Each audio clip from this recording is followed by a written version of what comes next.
formation while frequenting also the Religious Institute of Don Bosco and the Dominicans for their studies. It is something that has been very interesting to be part of this story, because I remember in those days when I look around us, I see buildings. I remember those days when this place was just a bush. There was no road, no houses around.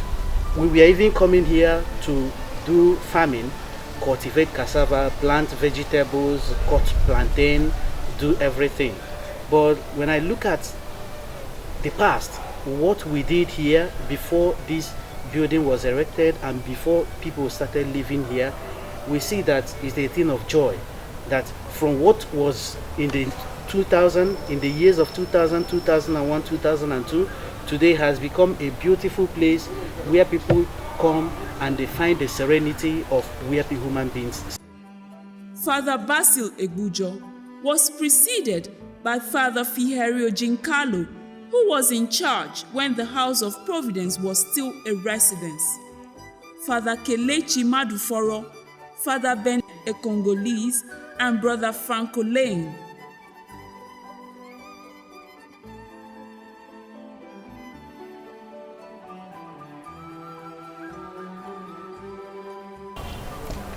I would start first of all by tracing the lineage of superiors as long as Ibadan community is concerned. In the years 2000, 2001, and I think also 99, we had the person of Father Fiherio Giancarlo, who was the superior of Ibadan. Then Ibadan was still a residence, not a community.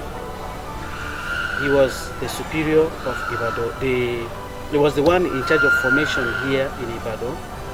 And little by little, the status of Ibadan from a residence changed to become a community. And in 2002, Father Kelechi Maduforo took over from Father Giancarlo as the formator and the superior of the community of Ibadan, House of Providence. And as time went on, I think in the year 2005, when they came over to this house, he continued the work of the local superior in this community and director of this seminary or formation house, anyone you want to use. And then later in 2000, he handed over to Father Benaden, who is a Congolese, who was here for some years, and later, when he was transferred, handed over to Brother Franco Lane, who was the superior in this community for about 3 years, and I took over from him in the year 2014, September 2014. And since then till date, I have been the local superior. When it has to do with each of these superiors and formators, each one of us has a way of doing things. And the charism of the congregation is the same. The apostolate is the same. The life of the congregation is the same. The formation we give aims towards the same objectives. But these objectives are reached through different means, according to the way one thinks he should arrive at this objective. So I would say, I wouldn't want to make a comparison, but I would say that each superior has always worked according to his expression, personality, and the convictions of how to lead the brothers to arrive to this objective that is formative. That is what I would say about that. So every superior has also his own orientation, and I wouldn't want to say that one orientation is superior to the other or better than another, but I would see that every orientation gears towards the same goal, that is arriving at the objective of formation, as long as the congregation of the servants of charity is concerned, and as long as the church is concerned, because everything we do as a congregation is within the umbrella and indication of the mother church. The Servants of Charity Ibadan community called the House of Providence, has been carrying on the mission of showing love to the people living with disabilities across the length and breadth of the Catholic Archdiocese of Ibadan. The mission statement of the House of Providence, the home of servants of charity in Ibadan, goes thus: Catholic International Congregation for the Poor in Ibadan. Servants of Charity run a program of special school for mentally disabled children, physiotherapy for the same, training in agriculture and craft for adolescents and youth with mental disability.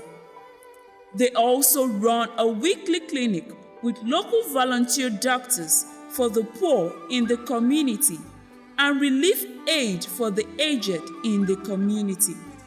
The work is mainly carried out by religious members of the congregation of the House of Charity from Italy, Congo, and Nigeria, with some employed staff as educators and general services like kitchen, etc. Archbishop Gabriel Leke Abegunrin, the Catholic Archbishop of Ibadan Archdiocese, provides a summary of their work. Well, as their name goes, servants of charity, it's a religious congregation, a group who is given to service to humanity. They run schools, they also have social work, taking care of the needy. I think if they find a clinic too, they can also help. Their focus is on how to help humanity, how to put smiles on people's faces, and how to bring them closer to God. That's the summary of their work. Father Basil elaborates further.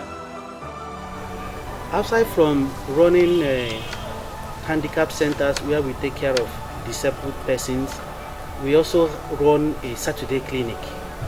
A clinic whereby indigent patients, especially the old and the aged sick people who do not have the means and also may find it very difficult going to all these hospitals, especially the protocol in UCH and other hospitals that do not have the financial capacity as well as the health capacity.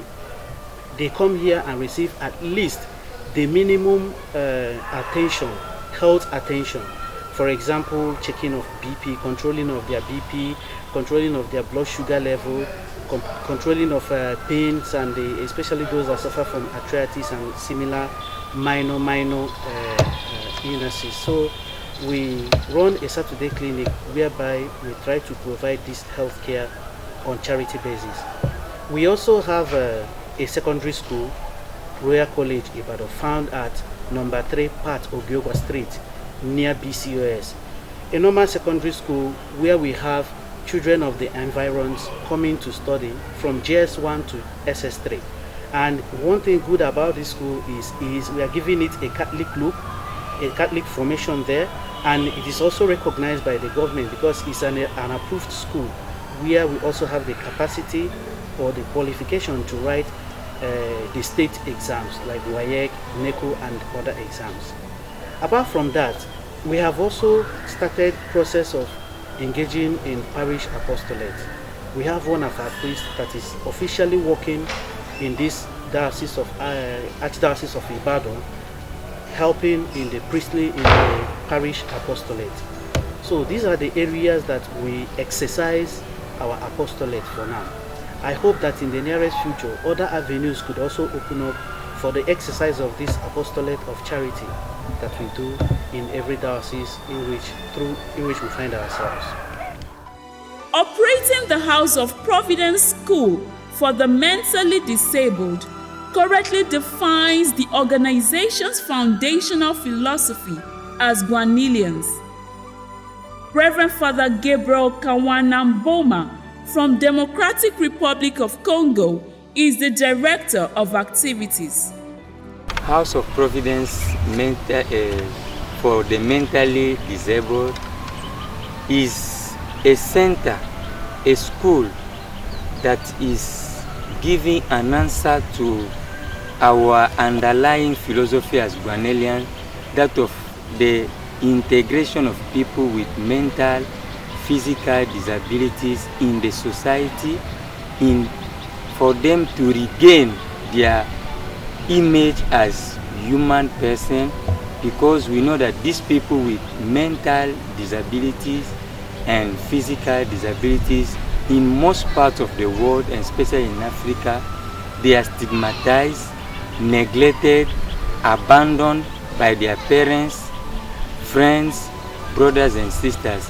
And this school is really giving an answer to give these people their place in the society so that they can be accepted and for them to live a more independent life, not to depend totally even by feeding from their parents, but for them to bring out in them all the abilities that these people have, because we think that by being disabled they don't have abilities, but these children, these people, they have abilities in them. Once they are followed up, they will bring it out. And this is the goal, one of the objectives of this our school. To further enhance the realization of objective in bringing out the abilities in disabilities, the St. Louis Guanella Farm Residence was established. Here, as a center for farm work, agriculture in general, we use it as a means of rehabilitation for these young boys. Having had their first experience in our mother house in Yemetu, the first center where they started, at the point we discovered that the activities there could not fit their age and their development as a person. So we decided to give them another trial of bringing them to this place so that we'll be able to engage some agricultural work, because we discovered that they are tired of sitting down in the class every day, doing the same learning, and it has becoming so boring for them, uninterested. So we decided to shift a bit. So when we acquired this place, we make it a center. It was meant to be a farming to support the formation house. But with this development, now we bring them here so that they have a better life. And secondly, because of some family situation of some of them, whose parents could not afford to bring them every day or go back every day. So we decided to give also a help to these families by keeping them here for 3 weeks. They go to a holiday on weekend to visit their families and come back again. So that is how they spend their life here. So they get involved in more of agricultural activities. At present, we have a farming of crops, especially cassava, yam, maize, depending on the season. And also we have a piggery where they also can participate. And the Free Saturday Clinic serves the purpose of tending to the old, poor, and abandoned individuals.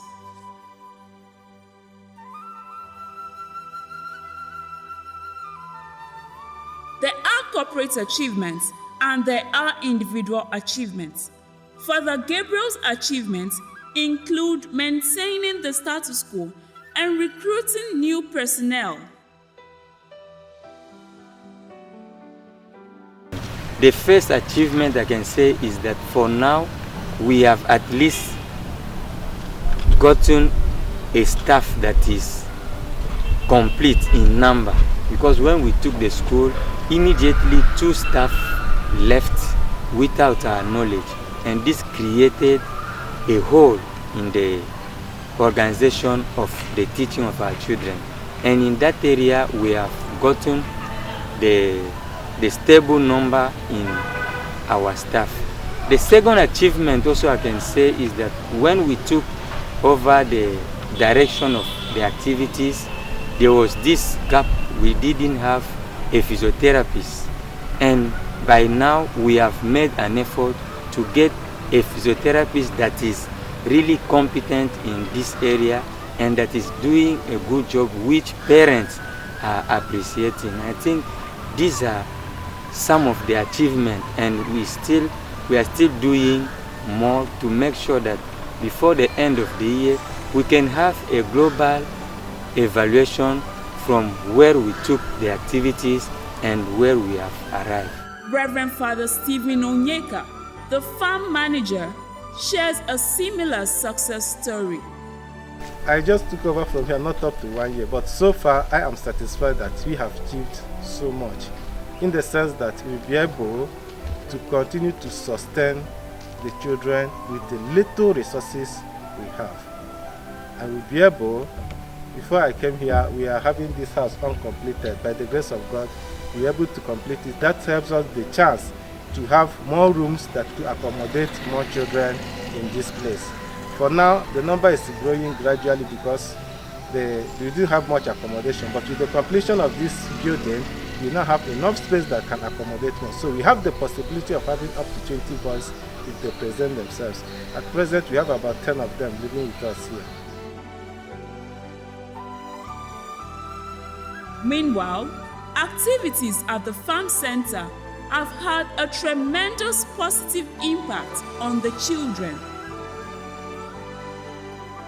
They have really improved a lot, that they have been able to develop themselves both physically and psychologically, and also some a level of dependence in certain things, okay? Taking care of themselves in certain things, but still with the help of educators and the entire community, the members of the servants of charity living here. I think they have improved a lot in their way of doing things, and even though we still have little classes for them to teach them basic aspects of life, but I think they have improved a lot since they have been in this place. And it's really a very nice place for them, because whenever they go on weekend, coming back here, they will always be full of joy that they are coming back. They have found a home here. Here they feel very, very comfortable relating with one another, giving all the care and attention they need. Servants of Charity's charism is service to the poor and destitute. Their apostolate is special education and formation. But the journey has not been easy, as there are numerous challenges. Language and inability to get Yoruba priests are part of them. I would say the first challenge that we have as a congregation is the language, I would say. Because why I say this is because it's true that we have stayed in Ibadan. The congregation has been in Ibadan for some time now, but we have not been able to integrate well into the language of Yoruba. We still find ourselves somehow lacking behind in this aspect. The second challenge that we have also experienced is that till now we have not been able to have indigenes, that is Yoruba persons, joining this congregation. It's not as if we are not open to welcome them. We have people from far north that have joined this congregation. We have been always open to welcome candidates from this part of the world, but I don't know what to say. If the interest, first of all, those that show interest are very few, and amongst them, even those that have been accepted to join the process of formation, all of a sudden the guy comes up to tell you, "Father, I'm tired, I want to go." For us, it's really something that is disturbing us, that up till now we have not really gotten Yoruba priests. When I mean Yoruba priests, I mean indigenes that are from the Yoruba states. And for us, it's a very big challenge. We have tried our best to even go out of Ibadan to do vocation rallies. We have gone to Ijebu-Ode to do vocation rallies to see if we can have also brothers coming from this part of the world. But till now, we have not succeeded. We continue to ask for providence to provide for us authentic vocations from this part of Nigeria. Others are financing and staffing. Well, I will start first with the challenges before saying how far. The challenges are many. The first one is the financial challenge, because as a school, it is being run by the charity of people, individual or organizations, that seeing what we are doing, we come with their little contribution